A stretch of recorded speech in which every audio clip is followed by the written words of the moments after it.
আরে তুমি তুমি এখানে কেন? আমার বাড়িতে কি আমি থাকবো না তুমি থাকবা? শোনো, তোমাকে আমি বারবার বলেছি আমার রুমে যেন না আসো, আমার আশেপাশে আসার একদম চেষ্টা করবে না। ওহো, তোমার রুমে আসা নিষেধ, তোমার কাছে আসা নিষেধ। তোমার কি সেই দিনগুলোর কথা মনে নাই যে সময় একসাথে আমাকে বলতা যে তোমাকে ছাড়া আমি বাঁচবো না, তুমি আমাকে আদর করো, সোহাগ করো, এটা কিনা দাও ওইটা কিনা দাও? সেই সময় তোমার এই কথাগুলো কোথায় ছিল? শোনো, সেই দিন শেষ।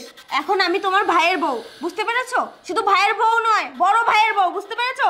আজকের পর থেকে যদি তুমি আমার পিছু নেওয়ার চেষ্টা করো আর আগের দিনের কথা বারবার বলো, তাহলে আমি কিন্তু সব... কি করবা বলে দিবা? বলো না, বললে তো আমার কোনো প্রবলেম হবে না, প্রবলেম হবে তোমার। আর বিশেষ করে হচ্ছে আমি সেই সম্পর্কগুলো কিন্তু এখনো ভুলি নাই। আমি এই যেমনটা তোমাকে আগে ভাবতাম এখনো সেম তেমনটাই তোমাকে আমি এখনো ভাবি। সো তুমি আমার এখনো গার্লফ্রেন্ড হিসেবে থাকবা। যেই সময় আমি যেটা চাবো সেই সময় তুমি সেটা আমাকে দিতে বাধ্য থাকিবা, বুঝছো? তুমি চলে যাও এখান থেকে, না হলে আমি চিল্লাবো কিন্তু এখন। চিল্লাও, চিল্লালে তো আমার কোনো সমস্যা না, আমার বাড়িতে আমি আসি, এখানে তো কেউ কিছু বলতে আসবে না।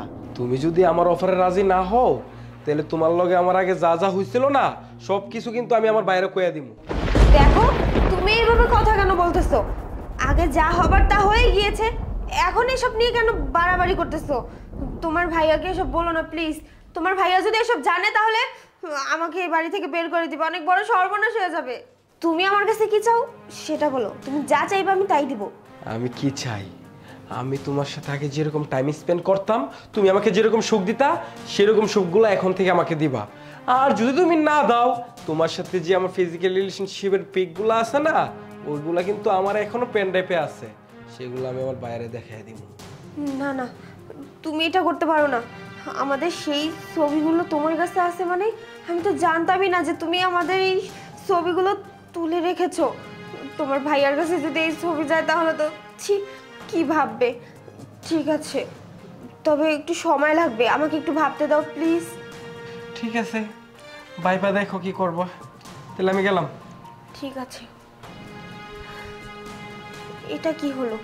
আমি তো জানতামই না যে আমার হাজবেন্ডের ছোট ভাই আমার আগের বয়ফ্রেন্ড ছিল। এখন তো ও আমার সাথে ব্ল্যাকমেল করা শুরু করছে। ও যদি এই ছবিগুলো ওর বড় ভাইকে দেখিয়ে দেয় তাহলে তো ওর সাথে সম্পর্ক শেষ হয়ে যাবে। হে আল্লাহ, আমি কোন জ্বালার ভিতরে এসে পড়েছি, কি করব এখন? আচ্ছা ইমরান, একটা কথা বলবো? হ্যাঁ বলো, কি বলবে? তোমার যে একটা ছোট ভাই আছে, তা আবার কলেজে পড়ে, এটা তো আমাকে কখনো বলনি, হঠাৎ করে বাসায় এসেছে, ব্যাপারটা কেমন না? আরে বেবি শোনো, আমাদের বিয়েটা তো হঠাৎ করে হয়ে গেল, আর তাছাড়া তোমাকে সেভাবে বলার মতো সময় হয়ে ওঠেনি। আমার ছোট ভাই ও কলেজে পড়ে, বাসায় ঠিক মতো থাকতো না, ওই যে হোস্টেলে থাকতো, তো আর তোমাকেও জানানোর সময় হয়ে ওঠে নাই, এই জন্য আমি বলে পারিনি। যাই হোক, ও যেহেতু আসছে, কেন ও কি কিছু বলছে তোমাকে? না মানে আমি কি এই ব্যাপারটা ইমরানকে খুলে বলবো? না না, এটা ওকে বলা যাবে না, ও হয়তো আমাকেই খারাপ ভাববে। তাছাড়া আমার কাছে তো কোনো প্রমাণও নেই যে ও আমার সাথে ব্ল্যাকমেল করতে চায়। কি হলো, চুপ করে আছো যে? আসলে ব্যাপারটা যেন অন্যরকম হয়ে গিয়েছে, কিভাবে যে বলি। কেন, আমার ছোট ভাইকে নিয়ে কি তোমার কোনো সমস্যা? আরে কি হলো, কথা বলছো না কেন? না, এই তো বলতেছি তো, তোমার ছোট ভাইকে নিয়ে সমস্যা হবে কেন? ও এসেছে, আমি তো অনেক খুশি। মানে আমি বলতে চাচ্ছিলাম আর কি যে তুমি ব্যাপারটা জানাওনি, আমি তো জানতামই না যে তোমার একটা ছোট ভাই আছে। যাই হোক, তোমার ছোট ভাই মানে আমারও ছোট ভাই, তাই ওকে নিয়ে তো কিছু ভাবতে হবে। ওর পড়াশোনা তো প্রায় শেষের দিকে, ওর তো একটা ভবিষ্যৎ আছে, ব্যবসা বাণিজ্য করতে হবে, যে কোনো একটা কাজে ধরিয়ে দিতে পারো তুমি। শোনো, ওইটা আমার একটা মাত্র ছোট ভাই, ওর ভবিষ্যৎ নিয়ে আমার একটা সুন্দর পরিকল্পনা আছে। আমি চাই ও বাংলাদেশের লেখাপড়া শেষ হওয়ার পর ওকে আমি উচ্চ শিক্ষা করার জন্য বিদেশে পাঠাবো। কারণ তুমি তো ভালো করেই জানো আমাদের বাবা মা নেই। বাবা মা মারা যাওয়ার পর থেকে আমার ছোট ভাই থেকে আমি অনেক কষ্ট করে মানুষ করেছি। আর আমি ছাড়া ওর ভবিষ্যৎকে তৈরি করে দিবে বলো? তুমি ওকে নিয়ে কোনো চিন্তা করো না তো। শোনো, যেহেতু বাসায় আসছি, ফ্রেশ হই, তুমি আমার জন্য খাবারের ব্যবস্থা করো। আচ্ছা ঠিক আছে, তুমি ফ্রেশ হয়ে আসো, আমি তোমার জন্য খাবার পাঠাচ্ছি।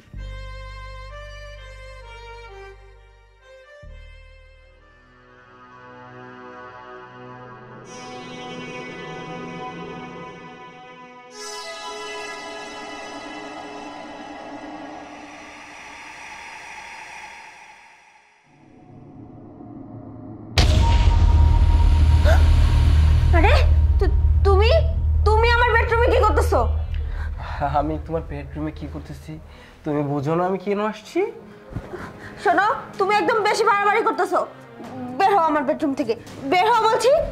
আরে কেন এত উত্তেজিত হইতেছো কেন? এত গরম কেন হইতেছো? হ্যাঁ তোমাকে আজকে আমি শয়তান, দুধ চরিত্রা কোথাকার, তুই আমার বেডরুমে কি করতেছিস? তোকে না আমি বলেছি আমার বেডরুমে আমার আশেপাশে আসার চেষ্টা করবি না। তোর বেডরুমে কেন আইছি তুই কি জানিস না? এই তোর কি তেল বাইজে গেছে বেশি? তোর এই তেজ আমি মজেতেছি, রাখ। তোরে আমি কেমনে যে বাড়ি তুই কেমনে থাকিস আর আমার বাইরের লগে সংসার করিস সেটাই আমি তোর দেখা নিবি। দাঁড়া, গলা নামায় কথা ক। তুই বেশি বাড়াবাড়ি করবি না, আমি সব কিছু তোর ভাইকে বলে দেবো। আর তুই কি বলবি? বলবো তো যা আছে সব আমি। তুই না কইছিলি তুই আমার সব কিছু জানাইবি, সেটা জানতে আইছিলাম। তাই তো তুই আমার গাড়ি হাত দিলি, তাহলে আর কি করার? এখন আমি জোর করে আমারটা আমি আদায় করে নিব। যাবি নাকি আমি এখন চিল্লাবো? যা বলছি, বের হ।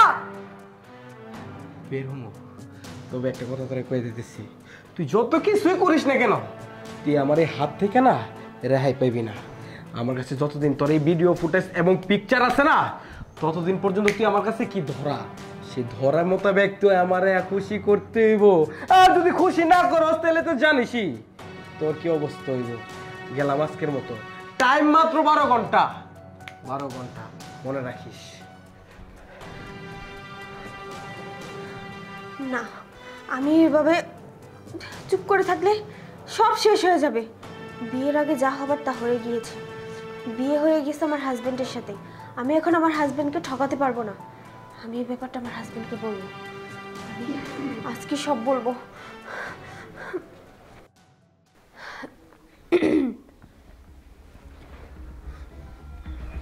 ইমরান, কি ব্যাপার, কিছু বলবে? না মানে একটা কথা বলতাম আর কি। কি বলবে বলো, তোমার কি কিছু লাগবে? না না, কিছু লাগবে না। কিভাবে যে বলি কথাটা। আরে সমস্যা নেই, তুমি নিশ্চিন্তায় বলো। আসলে ইমরান, আমি জানি না এই ব্যাপারটা তুমি কিভাবে নিবে। তোমাকে আরো আগেই বলা উচিত ছিল। তোমার ছোট ভাই আমার সাথে খারাপ কিছু করার চেষ্টা করতেছে। এই, তুমি আমার ছোট ভাইয়ের সম্পর্কে এই ধরনের একটা নোংরা কথা বলতে তোমার মুখে একবারও আটকালো না? আমার ছোট ভাই, আর তুমি ওর বড় ভাবি। আমি কখনোই বিশ্বাস করব না যে আমার ছোট ভাই তার বড় ভাবির সাথে খারাপ ব্যবহার করেছে কিংবা কুপ্রস্তাব দিয়েছে। তুমি হয়তো আমার ছোট ভাইকে সহ্য করতে পারো না, যার কারণে আমার ছোট ভাইয়ের নামে আমার কাছে খারাপ কথা বলছো, তাই না? ইমরান, তুমি আমাকে বিশ্বাস করো। আসলে তোমার ছোট ভাইয়ের সাথে আমার কলেজ লাইফ থেকে একটা রিলেশন ছিল। আর যখন তোমার ছোট ভাই এই বাড়িতে আসে, তখন আমি তো ওকে দেখে পুরোই অবাক হয়ে যাই। আর ও আমার সাথে ব্ল্যাকমেল করার চেষ্টা করে। ওর সাথে আমার ফিজিক্যালি অনেক কিছু হয়েছিল যখন রিলেশনে ছিলাম। আর সেই ছবি ভিডিও দিয়ে আমাকে অনেক ভয় দেখিয়েছিল আর বলেছে তোমাকে সব বলে দিবে। আমি কি করব বলো? আমি তো কোনো কুল না পেয়ে আমি ভেবেছিলাম এটা হয়তো আমি সমাধান করতে পারবো। এখন দেখতেছি না, দিনের পর দিন ও বেড়েই যাচ্ছে, আমার সাথে খারাপ কিছু করার চেষ্টা করতেছে। আমি কি করব বলো? আমি তো তোমাকে ভালোবাসি, তোমাকে বিয়ে করেছি, আর আমি চাই না তোমাকে ঠকাতে। বিয়ের আগে যা করার করেছি, কিন্তু বিয়ের পরে আমি, প্লিজ তুমি আমার কথাটা বিশ্বাস করো, প্লিজ। কি বললে তুমি? তার মানে তুমি আমারই ছোট ভাইয়ের এক্স? আমি এই বিষয়টা জানতামই না।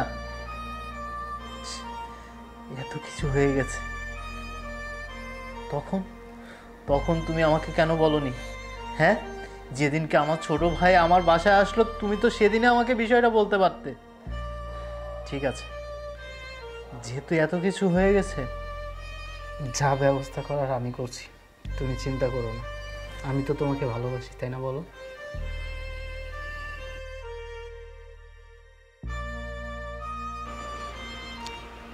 সুজন,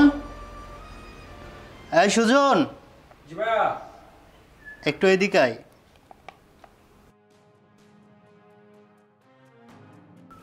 ভাইয়া ডেকেছো? হ্যাঁ, এনে। কি এটা? এটার ভিতরে তোর পাসপোর্ট, ভিসা এবং যে বিশ্ববিদ্যালয়ে তোকে ভর্তি করা হচ্ছে সেই বিশ্ববিদ্যালয়ে ভর্তির ফর্ম আছে। তুই সিঙ্গাপুর যাচ্ছিস। ভাইয়া তুমি কি বলছো? তোমাদেরকে ছেড়ে আমি বিদেশে গিয়ে যাব? আচ্ছা, আমি কি কখনো একা একা কোথাও থেকেছি? তুই আমার ছোট ভাই, একমাত্র ছোট ভাই। তোর ভবিষ্যতের দায়িত্ব তো আমাকেই নিতে হবে। তাই ভাবলাম তোর ভবিষ্যতের জন্য আমার এটা করা দরকার।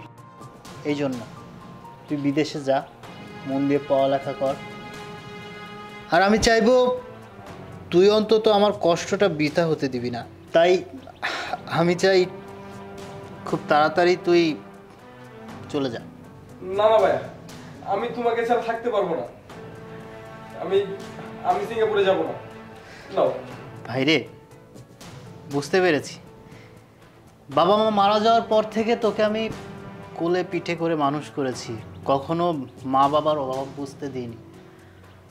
কিন্তু আমারও কষ্ট লাগছে তোকে ছেড়ে যে থাকতে হবে। কিন্তু কি করব, তোর তো একটা ভবিষ্যৎ আছে। তুই তোর ভবিষ্যতের জন্য তোর পথ দেখতে পারিস। আমার যা করার ছিল আমি করে দিয়েছি।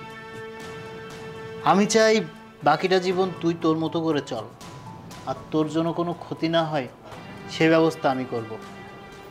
তুমি যেহেতু বলছো তাহলে আমি বিদেশে যাব। কিন্তু ভাইয়া একটা কথা সবসময় মনে রাখবা, আমি কখনো কল্পনা করতে পারি নাই যে আমি তোমাকে ছেড়ে একা একা বিদেশে গিয়ে থাকবো। আমার খুব কষ্ট হবে ভাইয়া। দেখ, বেশি সময় নষ্ট না করে তুই গিয়ে তোর বেডিং পত্র গুছিয়ে নে, যা।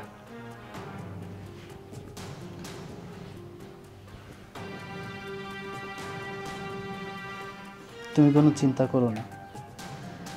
ও দেখো, একটা সময় ও নিজের ভুলটা বুঝতে পারবে। আর প্রত্যেকটা মানুষের অতীতেই কিছু না কিছু থেকে থাকে। আমি যদি সত্যি বিয়ের আগে জানতাম যে আমার ছোট ভাইয়ের সাথে তোমার একটা অ্যাফেয়ার ছিল, আমি স্বেচ্ছায় আমার ছোট ভাইয়ের মুখে হাসি ফোটানোর জন্য নিজের ভালোবাসা বলিদান দিতাম।